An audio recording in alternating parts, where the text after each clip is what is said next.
Good morning, good afternoon, good evening. Welcome to our GreenPrints webinar today. First, I'd like to talk about the overview of the GreenPrints. GreenPrints is a new initiative developed by Saskatchewan Food Industry Development Center to promote environmental sustainability in the agri-food sector and celebrate the industry's prioritization of sustainable best practices in food production post-harvest. The GreenPrint campaign will host a 5-part bilingual webinar series aimed at increasing awareness and education on sustainable agriculture practices in Canada. And these webinars will cover a range of topics, including plant-based diets, upcycling to reduce food waste, supply chain sustainability, life cycle analysis software, and the life cycle analysis for the importance of food industry, and achieving net zero carbon emissions in the agri-food industry. This series will feature Dr. Sylvain Charlebois, Senior Director of the Agri-Food Analytics Lab at Dalhousie University, and Dr. Charlebois will provide attendees with valuable insights on current market data trends regarding sustainability topics, trends, technologies, and strategies to improve sustainability practices within the individual organizations. So our goal is to foster conversation and ideas for a more environmentally conscious agri-food industry, and industry professionals and the public alike are encouraged to attend, and we look forward to having you in future webinars as well. And with that, I'd like to thank AFC for their generous support for sponsoring these programs. With that, I'd like to introduce our keynote speaker, Dr. Sylvain Charlebois. Dr. Charlebois is a professor in food production, food distribution and policy in the Faculty of Management at Dalhousie University in Halifax. He's also the Senior Director of the Agri-Food Analytics Lab at the same university. He's as well the former Dean of the Faculty of Management at Dalhousie University. Before joining Dalhousie, he was affiliated with the University of Guelph's Aero Food Institute, which he co-founded. Known as the food professor, his current research interest lies in the broad area of food distribution, security, and safety. He's one of the world's most cited scholars in food supply chain management, food value chains, and traceability. Since 2020, he co-hosts the Food Professor podcast, discussing issues in the food service, grocery, and restaurant industries. The podcast is ranked in the top 10 most listened management podcasts in Canada. So it's my pleasure and honor to introduce Dr. Charlebois, and he'll be talking about the state of plant-based and sustainable protein in Canada. Thank you. Well, thank you, Mehmet, and thank you for the invitation. This is the first of 5 webinars that I'll be delivering over the next year or so, and we thought that plant-based products were going to be a good topic to start things off, and so today what we're going to be doing is to look at the environment, what's happening right now at the grocery store, what's happening right now at restaurants. There's lots going on. I'm sure you know that. And then we'll dive into results of a recent survey we conducted as a lab. And I think you'll find it very interesting. If you read headlines these days, you'll probably think that plant-based dieting is on its way out. You'll see by looking at some of our results that things are getting more interesting, I think, from a protein perspective. I actually do believe that we're seeing the evolution of a more democratic diet when it comes to proteins. Proteins are a big deal for consumers. We spend about 40% of our budget is spent on proteins. If you include, obviously, the meat trifecta: pork, chicken, beef, fish, and seafood, and of course, vegetable proteins in general. So there's lots going on. There's lots at stake for the industry, and I mean, if you think about the food industry as a whole in Canada, retail, that industry is worth well over $250 billion. So obviously, proteins are a big deal for a lot of people, a lot of sectors. So we'll look at some of these issues, and then hopefully we'll have some time for some great questions with the audience. Let's start with so that's me. So basically what we have on the agenda for today, we'll talk about inflation. I think it's really something we need to address right now. It is influencing behavior in grocery stores particularly. And I'll tell you how inflation is impacting people right now as we speak. We have some fresh data from Statistics Canada, and the picture is not great. I must say, right now inflation is really hitting people hard, and it's not just at the grocery store. It's really from many perspectives in the economy. It's really a problem in terms of how what people can afford, and it's not just about food. It's about shelter and so on and so forth. We'll talk about new farmers, and because on our podcast we've had some great guests over the last few years, and some perspectives are pretty interesting. So I'll share some anecdotes here, and then we'll dive into the survey, and then I'll offer some points about what we should be thinking for the future. So next slide. The lab here, along with the University of Guelph, the University of Saskatchewan, and UBC, we publish Canada's Food Price Report once a year in December. And in December of 2022, we provided our forecast for 2023. We didn't have great news. If you are in the food industry, you would probably concur that things are quite complicated. Costs have gone up.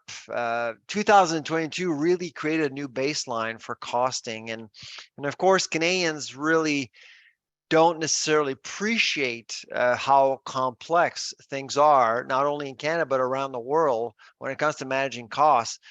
But this particular report really tried to convince people that greedflation or profiteering are really simplistic narratives that really don't capture how things are actually working from both ends of the food continuum. And so we tried our best to educate the public. It's been hard. I must admit, I mean, I've been dealing with media for, I guess, 25 years now, and this particular phase, last 6 months, has been pretty difficult to explain to people what was going on, because people are impacted. They get emotional about it, and they are quick to basically simplify the challenge, and they'll point fingers at companies, at certain individuals, but really the fact of the matter is that prices are going to continue to rise for quite some time. So we are expecting food prices to increase by as much as 7% in 2023. But that's basically one piece of news. This is the other piece of news, is that recently we were asked by a provincial government to actually forecast industrial prices. So prices grocers and restaurants are paying. And if you look at these numbers, they're pretty scary. So we've been asked to forecast for the next 2-3 years, and based on what we're looking at, it really doesn't look all that great from a food affordability perspective. Things are going to get complicated. Now, this is only a forecast. It doesn't mean it's going to happen.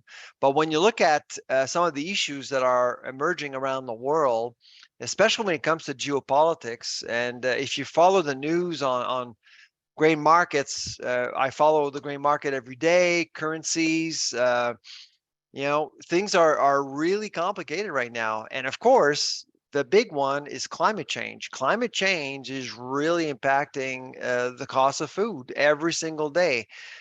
Just this morning, there's been reports of of the Corn Belt not getting the proper moisture, corn futures on the rise, and you're seeing a bit of a rally now after several months of calmness, if you will. So there's always something going on, which is bringing a lot of uncertainty to the table, no pun, but essentially, really, for food companies, it's been incredibly hard to predict, to forecast, to plan ahead, and things like that. And when you can't do that as a food company, it tends to cost more, unfortunately. And that's kind of what's going on right now. But if you look at specific categories, I mean, for example, you look at seafood at 24%, that's not too bad considering, but meats 45%. And so when you have a consumer who is becoming way more frugal, and I'll show you how frugal consumers have become, it's really problematic for proteins in general. And consumers are being forced to reconsider their relationship with the meat counter, with proteins in general. And that's where I think it's important to continue to think about the protein market multidimensionally. And that's why I'm a believer that the vegetable protein market will continue to expand. And that's why the economics of food retailing are incredibly difficult for both the industry and the consumers alike. This graph is quite telling in terms of what's going on. So as a lab a few weeks ago, we asked ourselves, okay, with food inflation, are people spending more or less at the grocery store? So you would think that because of food inflation, people are spending actually more. Well, when you look at the graph, so the blue column is about total retail sales, and the yellow column is about food retail sales. And as you can see, really, consumers aren't spending more at the grocery store. They are spending less at the grocery store compared to last year, a year ago. And you may think, well, COVID really had something to do with it. No, actually, when you look at numbers, you are seeing a trend. And it really started with inflation back in June, July of 2022. And so what that means, what the data is telling us, is that inflation is really the factor. It is violently impacting consumers, spending less at the grocery store. And when you look at the percentage, back in 2017, consumers were spending 16% of their retail budget on food. We're down to 15%. So which means that a lot of other things are being considered by consumers compared to just 6 years ago. So when things are tightening up, and that's why often when I hear people say grocers are gouging, there's profiteering in the industry, when I look at that graph, I don't see it. I just can't see that. It's impossible. It's becoming more and more difficult for grocers to make money with food. Now, I'm not saying they're not making money, but with food specifically, it's been challenging, and it's not going to change anytime soon because food prices are still going up. This week, we got some US data telling us that the food inflation rate has again dropped in the US, I believe to 6.8%. Good news, because we tend to follow the US over time. And so we are expecting the food inflation rate to continue to drop, but we're not expecting food prices to drop at all. And consumers are much more sensitive, price sensitive than before, and they're watching prices very closely. Dollar stores, another point of data telling you exactly what's going on. Dollar store food sales are up 15% year to year. And so again, you're seeing a lot of people, many Canadians aren't impacted by inflation, but many are indeed impacted, and they are trading down. Here's the other factor, shelter. So a few weeks ago, the Bank of Canada decided to raise its benchmark rate again by a quarter point, which means that 45% of mortgage holders in Canada are paying more to keep a roof over their head. So if you have a 300,000 mortgage amortized over 25 years, with a variable rate, you are paying more than $7,000 more a year to keep a roof over your head. So food is adding an extra $1,000 for a family of four. So as you can imagine, that financial reality is hitting people very hard. And we still have a strong labor market, but we don't expect that is going to last. We are expecting more people to lose their jobs, unfortunately, and we are likely going to go into a recession. Of course, depending on what goes on in the US, I'm using the word likely because we're not sure. I'm not sure, but really, we are expecting some people to be out of work, and so that is likely going to slow things down, and it will bring the market to be even more economical than it is right now. So, um, that's the ugly part of my presentation. I don't want you guys to think that I'm a Debbie Downer, but I wanted to be very realistic with you guys because it does have a huge impact on how people consume proteins. Obviously, it really will have an impact on how people spend their money at the grocery store and even at the restaurant as well. On our podcast, Mehmet mentioned that we have a podcast called The Food Professor. It's been a really great ride along with my co-host Michael LeBlanc. I encourage you to go and listen to our most latest episode, which was released yesterday. Our guest this week is star chef Chuck Hughes out of Montreal. And we don't necessarily talk about proteins during our discussion, but we did talk about the future of restaurants, which is interesting. This man is Josh Titrick. I'm not sure if you know who he is, but he is the CEO of Good Meat out of California. He was our guest a few months ago. And he's behind the cultured meat being sold in Singapore. And he's actually just months away from getting the USDA to approve his technology. There are 3 or 4 companies now that are just waiting. They got FDA approval. They're just waiting for the USDA to approve cultured chicken in the US. So and he did say on our show that by the end of this year, cultured meat will be legal in the United States. So and the case for cultured meat is pretty strong when you think about the environment. And of course, there's some studies now that are disputing that and do expect more of these things to happen because obviously conventional industries will not retaliate, but will actually counter the menace.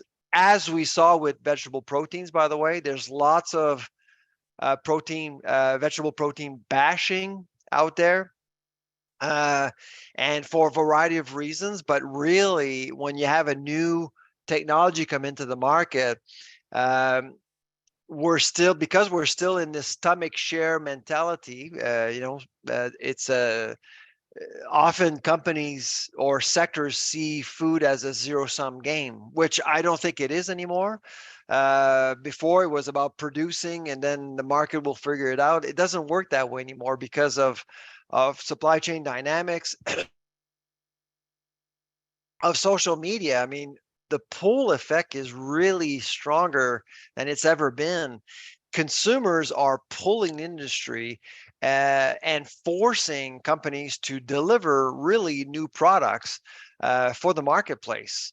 Millennials and Gen Zs are really the first generations in history to really tell industry, what you're doing is not good enough. You need to come up with new products, new innovation. We're concerned about this. We're concerned about that, animal welfare, health, environment, and you have to come up with new solutions. Cheese whiz is not really cheese. And so right now, I think companies are are coping with this, and that's why you're seeing a slew of new companies coming in with great new products, especially in the protein space. And I don't think it's going to end anytime soon. Josh really saw an opportunity. When you think about chicken, you have to think about the avian flu. You have to think about biosecurity. You have to think about, you know, what we eat from a chicken. What do we eat from a chicken? Legs, wings, and breasts. That's it. The rest we don't really use. Well, in a lab environment, when you feed cells in a bioreactor, you can basically design what you want and create what you want. And price points are actually quite interesting also. I've had the chance to mentor some startups in that space, and margins are pretty interesting and risks are much lower than actually producing livestock for the human chain. So all of these risks are real and investors are looking. And that's why, as a scholar, I firmly believe that if you want to know what's happening, follow the money. Follow the money, and it will give you a sense of what's ahead. Investors really can tell you a lot. VCs can tell you, and angel investors can tell you a lot about what they think about the future. And let me tell you, because of the billions of dollars poured into some of these new companies, even in vegetable proteins, mycelium is another one, you can tell that really things are moving along quite rapidly. And I'm not sure that consumers are entirely ready for these things, because I mean, if you survey Canadians, 25%, only 25% of Canadians are ready to try cultivated meat. But here's the thing: if you only ask millennials and Gen Zs, that goes up to 55%. So you can tell that really, there's the younger generations are thinking about food very differently than the older generations. And that's something you want to think about if you're in industry or if you're in policy. Those are things you have to think about very seriously. So that's Josh Titrick. Very great, a great conversations. Now let's dive into our survey. So I want to throw some numbers at you just to give you a sense of what Canadians are telling us. So we surveyed over 5,000 Canadians with our partner, our great partner, Cattle. They've been just so awesome supporting our research over the years, the last few years, 3-4 years now. And so we surveyed Canadians just a few months ago, a couple of months ago. Bear with me. You'll see that some of these findings are pretty interesting. So we looked at meat alternatives and dairy alternatives as well. Okay, so both, because those are the two categories that are being impacted by the arrival or the emergence of vegetable protein. So have you consumed a plant-based meat alternative product in the last 12 months? Well, 34% have said yes. Have you consumed a plant-based dairy alternative product in the last 12 months? 42% have said yes. So you can tell that on the dairy side, there's more movement, but still with analogs, with meat analogs, you can tell that people are still interested. Now, I must admit, I think that the Beyond Meat invasion, which started in 2018, was a bit of a false start. I think the narrative that was used at the time was not, I would say, on point. It was very much about replacing beef, replacing chicken, replacing pork. It was about being better than traditional products that Canadians love. I mean, when you look at our data, 91% of Canadians actually eat meat on a regular basis. I mean, so I think that really came off. I don't think it really sat well with a lot of people, including trade associations, obviously. But that narrative really just didn't go all that well. I actually do think that those products were okay. but they've improved. And so what we wanted to know is whether or not Canadians actually have noticed that these products have improved since 2018, because there was a lot of noise at the time, and people tried these products for the first time and didn't like them and walked away from the category. And so we felt, okay, was that damaging enough to kill the category? Well, not so much. So how often have you consumed plant-based meat alternative products in the last 12 months? So you can see that really some people are pretty committed. Now, these products are expensive. I think you guys know that. Now, the margin between veg-based products and regular products is narrowing. But when we actually made a thorough assessment about 8 months ago, the difference was actually almost 40%. Now that 40% has dropped significantly because sales have actually dropped. Now you're seeing actually lower prices, and because of inflation, because of what's going on at the grocery store, I don't think retailers had much of a choice. So price is going to be key, and I'll get back to that in a couple of slides from now. But that's certainly an important point for you to consider. On the dairy side, it's been interesting also. Again, daily 19%. You can feel that a lot of families, a lot of households are going hybrid. They're going with milk, dairy products, but also the vegetable proteins are also playing a role. And you see that in sales also.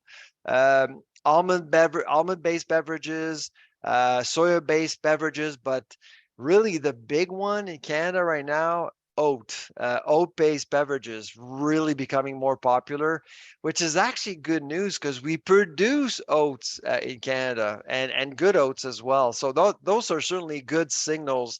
And again, it's not about replacing something. It's about, allowing people to have access to choices. That's really the most important thing. And flavor and taste are improving.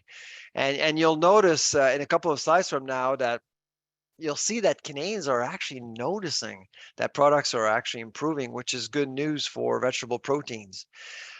Why do people actually buy these products? Well, we ask.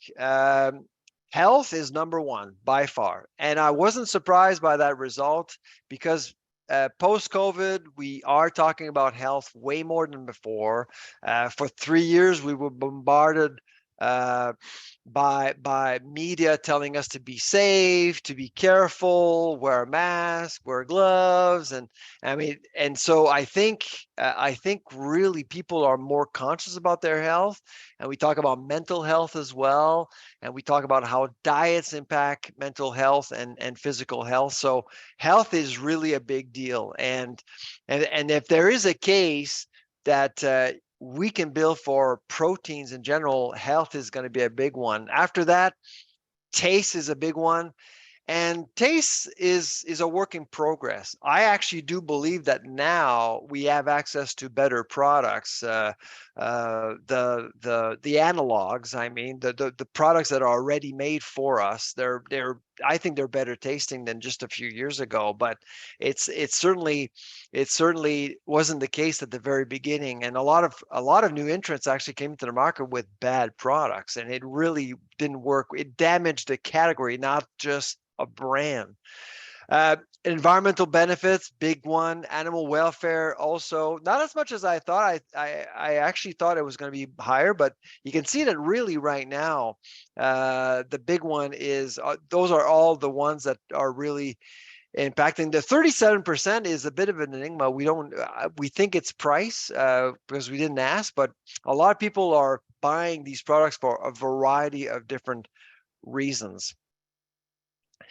So this graph tells you that people are still committed. So we basically force people, what do you prefer? Animal, plant, both? What is it? So you can see that right now, there's overwhelmingly, Canadians are preferring animal-based protein, but that 49.2%, okay, 5 years ago was over 65%. So think about that. So that's a big shift. So right now you can see that people are more interested, they're more curious, And the sticker shocks at the meat counter really did not help. And beef prices are on the rise again right now this summer. We are expecting beef prices to continue to rise, which likely will keep some away. Not all. Well, people love beef, but some will say, that's too much. So we're actually going to look at other alternatives. But you can see that really the market is shifting, and we are expecting that market to continue to shift. Let's look at taste and nutrition. So regardless of if you have consumed them or not, how do you consider plant-based protein products in terms of taste? So you can see that really there's more Canadians actually see these products, vegetable protein-based products, as favorable with taste, but I think it's a work in progress. I think in the industry, companies know that if you don't provide a product that doesn't taste good, you don't have much of a chance. You can provide a healthy product, but if it's not good, it doesn't taste good, you have no chance. And on the nutrition side, this is really something that is reassuring for the category itself. You can feel that people will see plant-based products as nutritious, generally speaking. Not many don't. And so that's a good sign. So when people think about plant-based, when people think about vegetable proteins, they do think about nutrition favorably. So that's a big plus. Price is the big problem.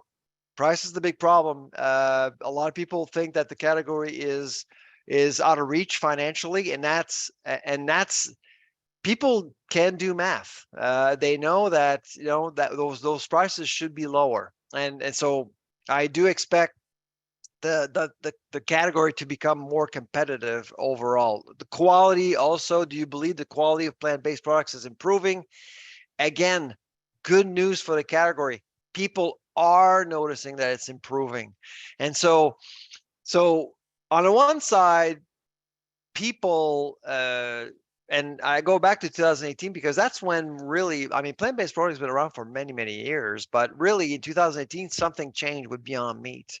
People started to talk about Beyond Meat. People are more protein literate. They're more engaged with discussions related to protein. And so at the time we thought, okay, well, those products aren't that great, but it wasn't overly damaging. We didn't lose Canadians, or the industry didn't lose Canadians. People are recognizing that it's a work in progress. Products will get better, and the industry will keep at it. So those are encouraging signs as far as I'm concerned. Point of sale. So this is one interesting. So what do we do? I was at Seattle a couple of weeks ago. And with vegetable protein, industry is actually becoming much more creative in terms of what to do with vegetable protein, and you can see that really how do you use vegetable proteins? You can use it in all sorts of things, in snacks, salads. Not just about dinner. It's not about the barbecue. It's not about lunch or breakfast. It's about all sorts of different things, complements to what people eat. And I think actually that has a bright future, I think, for vegetable proteins. And where do people buy vegetable proteins?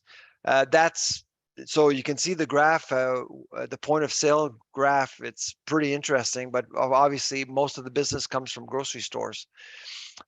You probably noticed that I use the words vegetable protein often. Is just I'm more comfortable with that term than plant-based, because over time I actually do think that the term plant-based will continue to be challenged, because in livestock, a lot of people are arguing that beef is plant-based, chicken is plant-based, but vegetable versus animal, I think, is a clearer way of distinguish, I guess, the two different worlds, if you will.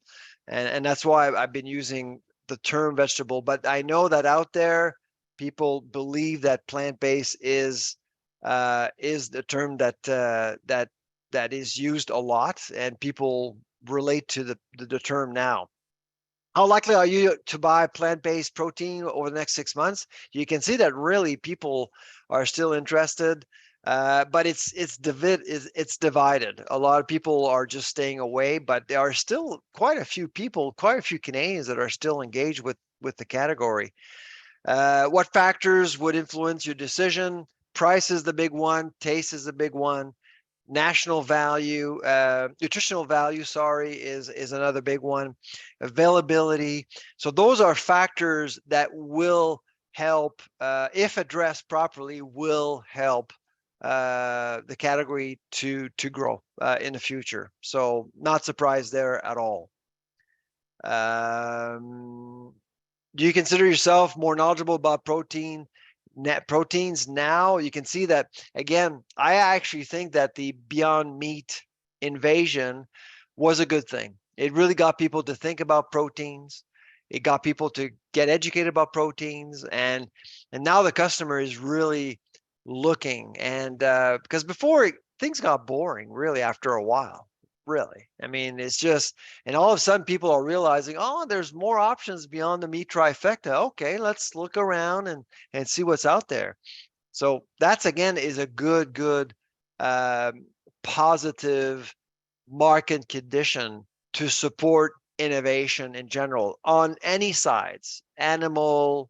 I know, like, for example, the Canadian Roundtable for Sustainable Beef is looking at marketing a new product to the marketplace. Well, when you have a market that is more protein literate, it's much easier to explain what the benefits are.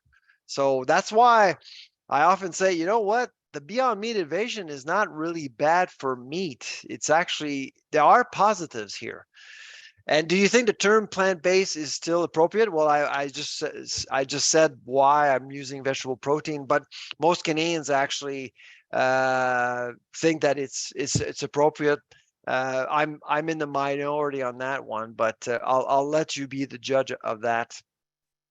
And so finally, basically, I think that vegetable proteins are really a thrust for innovation. I know that PIC is actually listening in today, and there are lots of people listening in that are part of the innovation agenda for proteins in Canada in general. Canada has a lot to offer. You know, it has a lot, especially Saskatchewan. I was telling before the webinar that Saskatchewan is really encompasses what protein democracy really means. It doesn't matter if you go livestock or animal or vegetable. There's lots. Saskatchewan has everything to offer. You can hedge. You can hedge very easily. But you can also see that the market is a little bit polarized on some issues, for sure. And I suspect that over time, groups will start to realize that this is more about creating bridges between demographics. This is not about being a vegan. And by the way, we do actually assess the market on veganisms and pescatarianisms, and there's probably about 550,000 to 575,000 vegans in Canada, and that number hasn't grown all that much. These vegans are very knowledgeable about proteins in general. Some of them are fanatics and they're on social media, but most of them are really knowledgeable and influential, to be honest. And so once in a while, people will want to try a vegan plate, and they're the go-to people. And so, but pescatarianism is actually on the rise, and that's eggs. It excludes land-based proteins except for eggs and dairy, and so you can see that. So that one diet is an indication that people are looking at different options. Health, affordability, big deal. If there's one recommendation I can make, tackle nutrition and price at once. Those are the two battlefields to actually grow the market. And finally, competition. We are expecting fewer players. We are seeing some players disappear, but I think most of the innovation will be upstream, I think, in terms of ingredients and isolates. And I actually think that's where the game is going to be. Not necessarily protein content. I think the Beyond Meat invasion was very much about protein content and the 20 grams, and I think people will start looking to look beyond that. They'll because they're educated and they're curious, and so instead of fantasizing on the amount of protein and going against something that is established and trying to replace something that people know and enjoy very much. So that's basically all I have for you for now. And on that, I will throw it back to Mehmet for some questions. Thank you, Sylvain. Thanks for this wonderful presentation and for your insights. We have a couple of questions. I see one from audience. We'll start with that. Are meat analog companies primarily focusing on non-vegetarian consumers rather than targeting the vegetarian market?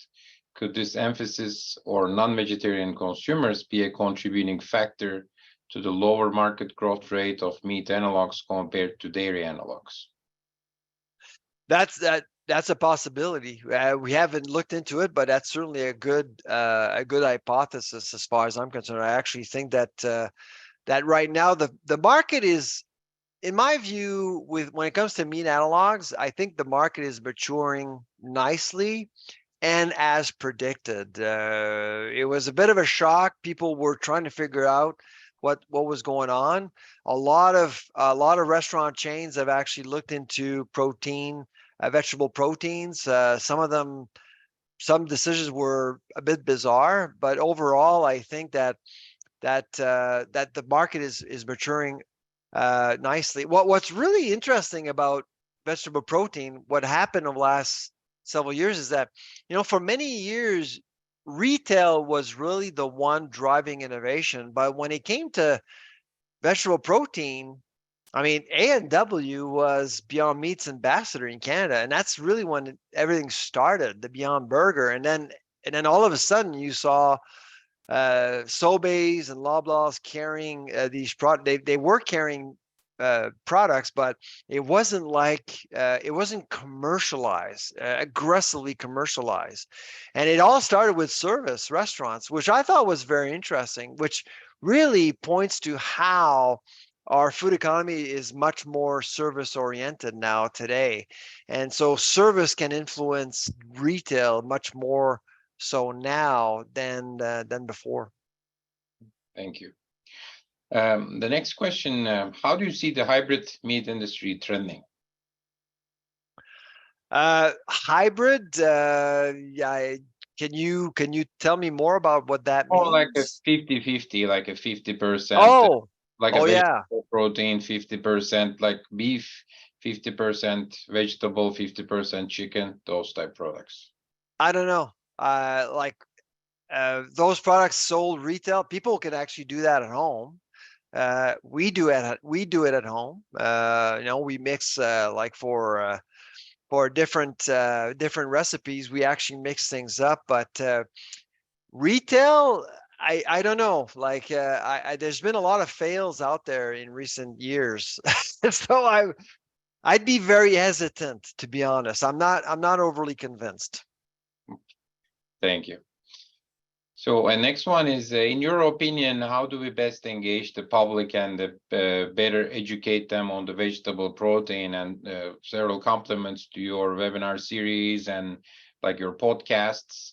You've been talking and doing research on this area for a while. Just if you can elaborate on just engagement with the public and how can we better educate them on the vegetable proteins? Well, I mean, first of all, I think it's about respect. I think it's important to respect people's opinions and choices. Innovation brings more choices to people. It recognizes the heterogeneous nature of our marketplace. For many years we just basically produced and offered. Now we're recognizing that all of us were different. We have different tastes, different traditions, different cultures, and that's great. And I think that it boils down to that. It's really about, I think it's about tone. Instead of saying this is better than what you're eating right now, is not the right tone. It's not the right approach, at least not anymore. And that's why I've always condemned uh, some vegetable protein companies out there, starting with Beyond Meat, what they were doing. I think the message was totally off. But now what I'm seeing over the last couple of years is a refined tone, uh, fueled, supported, or the underlying value is respect, and I think that's going to make a difference. I spoke to Bill Gruel from PIC a few weeks ago in Calgary, and PIC's approach is very much about that. I mean, it's just about providing more support, more research, more choices, and allow the market to figure things out, and people will appreciate that. Yeah. Thank you. The next one is about your insights and your thoughts on the current economic situation impacting funding and the financing options for startups in plant-based and the alternative meat industry. Yeah. Yeah, I know it's a tough. big question, but like, do you have any? No, but as I mentioned, I'm part of CDL Rockies. I was just in Toronto this week, meeting with startups. I mean, funding is tough, very tough. You need a lot of runway to get any attention. Good startups will get funding, but if you come in with a Me Too product or like a Me Too Plus product, it's just, you need more. Like right now, things are much tighter, and it's going to be tight for a while. That's the reality. So you need a lot of runway, you need a lot of cash, and venture VCs will listen to you. Well, I don't know who's asking the question, but what I'm seeing is that ventures will get the support as long as they get the right leadership, the right product, and enough runway to survive for a while. And when I'm talking a while, I'm talking 15, 18 months. Without that, it's very difficult, very difficult. And so you want to think about that. And so I just actually, there's one company I've supported and worked with the last little while. I won't tell you which one, but it's out of BC, and they came in with an ingredient that is going to be transformative and disruptive for the category, for vegetable proteins in general, and it's not having a hard time getting funding. I can tell you that. Thank you. In terms of the ingredients, do you see any trends coming? Like you talked about mycelial, you talked about more the plant-based.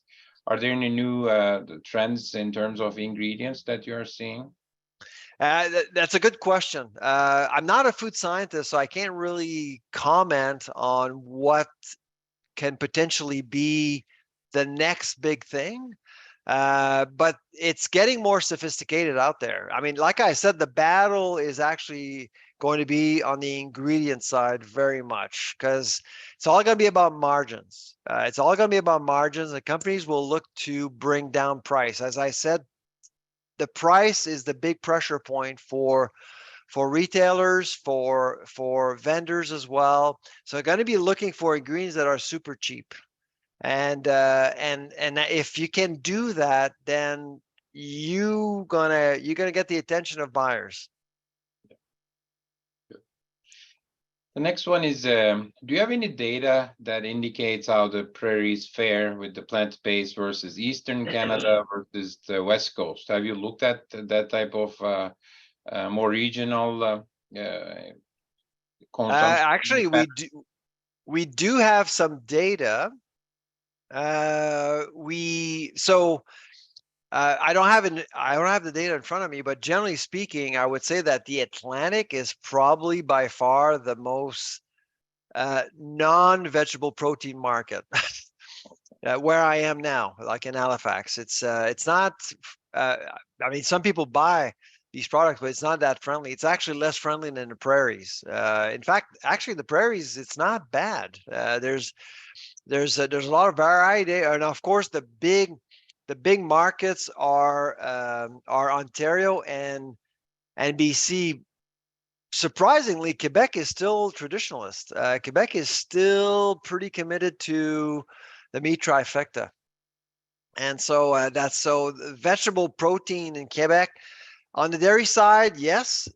With meat analogs, not so much. So in a nutshell, that's kind of how Canada looks like right now. Good, thank you. The next question is about a little bit of sustainability. What's your assessment of the vegetable protein industry's early track record in producing sustainable proteins? Is the industry narrative too focused on displacing the animal carbon footprint, like AKA not directly controllable, versus tangible results on scope 1, 2, 3 emissions? Yeah, so absolutely. That's a great question. So in order to convey these results or that message to the public needs to understand the supply chain. And so when you say sustainable, people will just put everything in the same basket. So to build a case, I think you really want to have a value chains approach to the market as much as possible. And that's why I think the Canadians Roundtable for Sustainable Beef is a good initiative. As I mentioned on several occasions, I think it started too late because things were already shifting. But that's kind of because you want the McDonald's, you want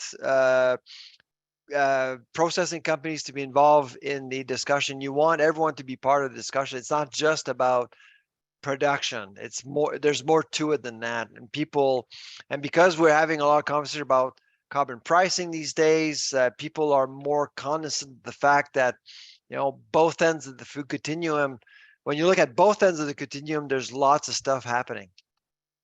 Thank you. The next one is about some of the price discussion. As you have rightly said, the price is one of the key area which will play a key role for public adapt to plant-based proteins. The question is really how long will take the price of plant-based protein to be flat with meat price?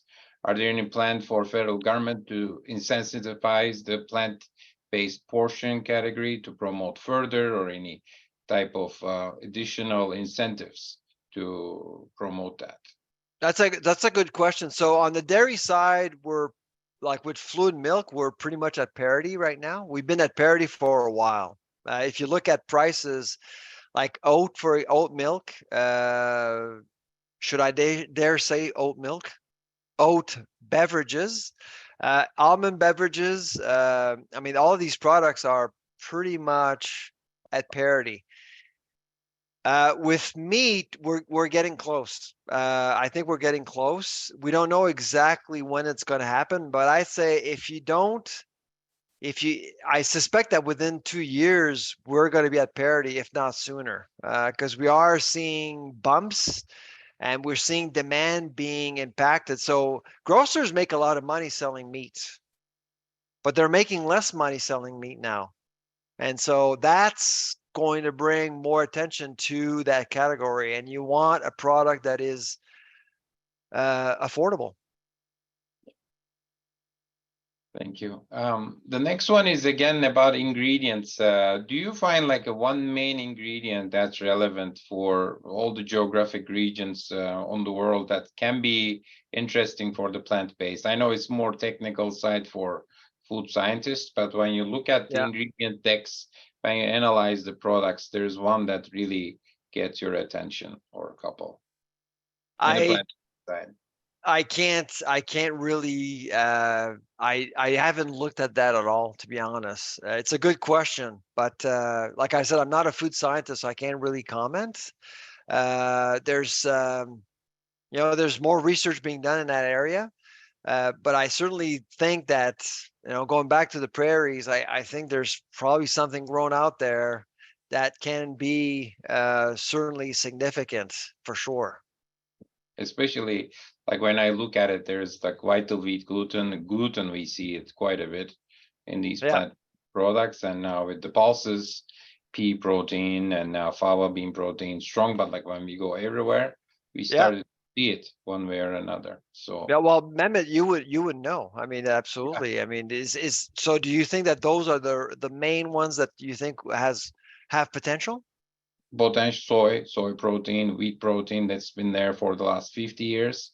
Now we're seeing more and more pea and the favas and all the pulses coming. But again, like when you think about the whole global scheme, there are different vegetable proteins too when we go Right. different regions. So Yeah. the next one is more in particular to Canada.